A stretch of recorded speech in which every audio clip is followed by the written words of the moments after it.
Boa tarde, essa é a apresentação da parte 1 do trabalho prático do curso de Algoritmos e Estruturas de Dados 3, que consiste em CRUD e ordenação externa. O trabalho foi feito por André Luiz e Rodrigo Marques, e o professor é a Ayala Nepomuceno. A nossa base de dados contém as maiores bilheterias do cinema. Aqui nós temos alguns dos principais atributos dessa base de dados.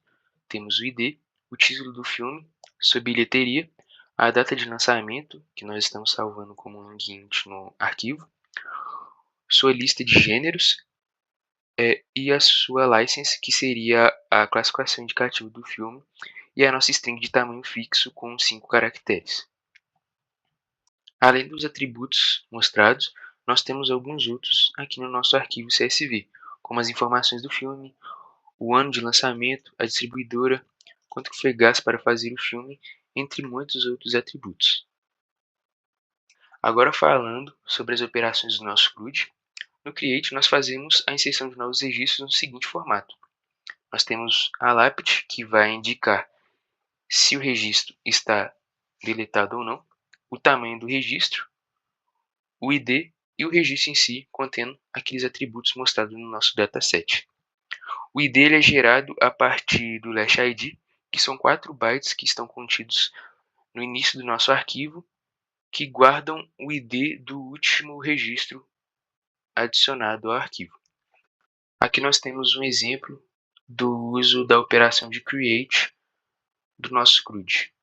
Ao selecionarmos a opção 1, é carregado todos os filmes do nosso arquivo CSV em um arquivo binário, que já é presetado, mas a pessoa pode escolher o caminho do arquivo. Vamos ver a estrutura do arquivo.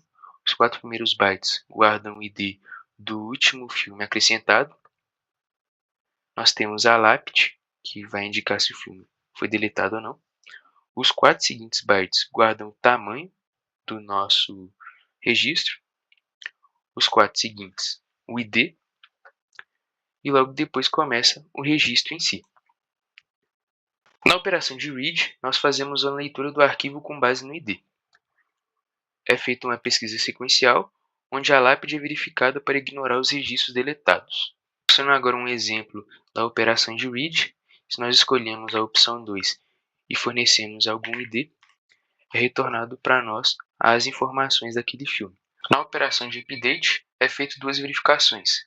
Caso o novo registro seja menor ou igual, o original é sobrescrito e o seu tamanho não é reescrito. Caso ele seja maior, o original é marcado como deletado na sua lápide e o novo é adicionado ao final do arquivo. Fazendo a demonstração agora da operação de update, ao selecionarmos a opção 3, nós devemos fornecer o ID do filme que nós queremos alterar. O novo registro ele pode ser maior, menor ou do mesmo tamanho que o registro antigo.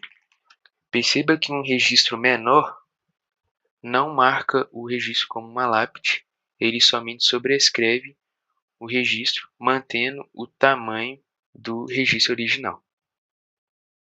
Agora, perceba que quando um registro se torna maior do que o registro original é marcado como uma lápide e o registro atualizado é adicionado ao final do arquivo. Aqui nós temos a lápide, o tamanho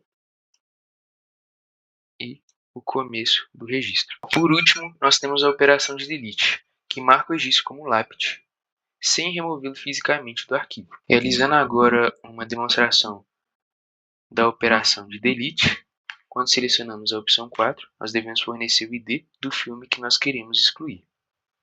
Excluir o filme 1, perceba que ele começa bem aqui, e veja que o registro é marcado como lápide. E ao fazermos qualquer outra operação que faça uso desse registro, como uma visualização, ele não é encontrado, pois o filme é ignorado por causa da sua lápide. Olá, meu nome é André e eu vou apresentar a ordenação externa que fizemos no nosso trabalho. A ordenação externa é usada para ordenar os registros que estão em memória secundária, como HDs, SSDs, e esses registros são muito grandes para serem carregados em memória primária. Ao fazer exclusões ou alterações em algum registro, o arquivo pode ficar fragmentado, isso é, com registros desordenados e com algum espaço entre eles, né, com algum registro que não está mais válido no meio do arquivo. Isso atrapalha, né, diminui a eficiência da busca sequencial. Após a execução da ordenação externa, o arquivo ficará com os registros ordenados e desfragmentado. Então, não vai ter mais registros inválidos no meio desse arquivo e todos os registros vão estar sequenciais, né? O algoritmo de ordenação utilizado, ele usa uma fila de prioridade, ou um min-heap, e utiliza também arquivos temporários para fazer a ordenação. Essa min-heap pode ter até N registros de memória primária, e esses arquivos temporários podem ser até M arquivos temporários.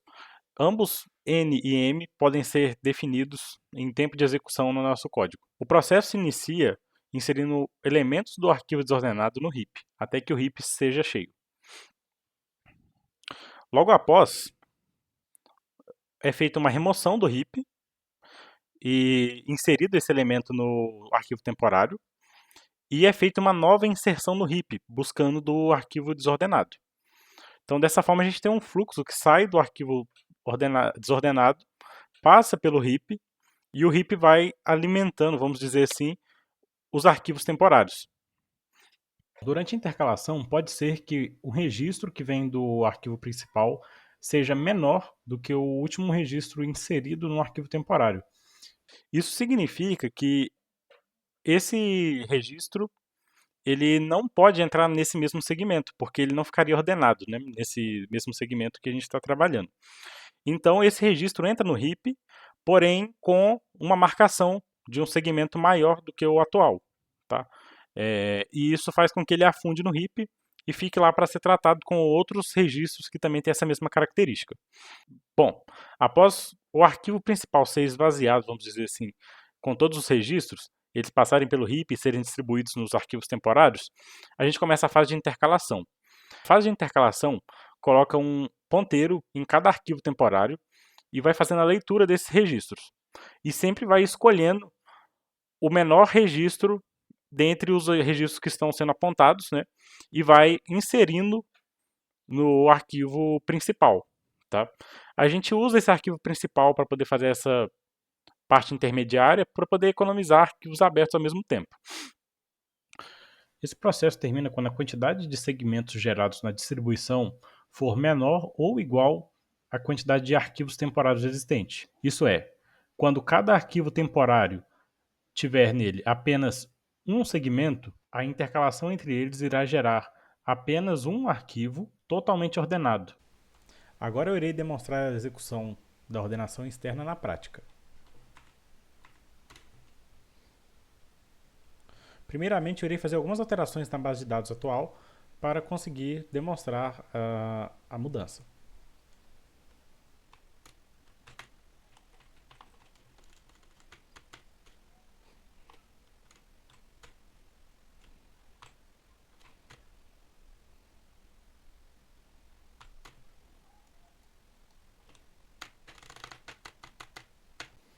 Bom, agora com dois registros alterados e um excluído, a gente pode olhar aqui, a lápide está marcada aqui para esse que foi alterado, a lápide está marcada para esse registro que foi excluído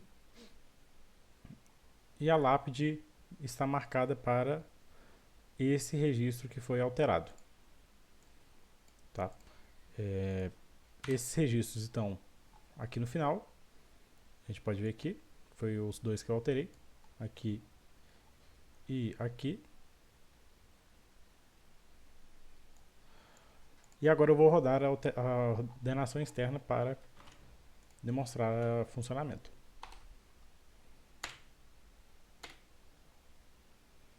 Irei usar a quantidade de caminhos e a quantidade de registros em memória primária padrão.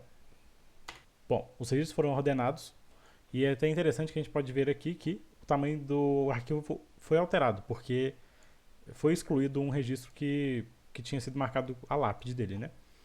Bom, aqui a gente pode ver que realmente alterou e o registro de baixo também está alterado e em ordem de ID. Esse foi nosso trabalho, muito obrigado. Tá aqui o GitHub que a gente fez o projeto. para caso queira dar uma olhada.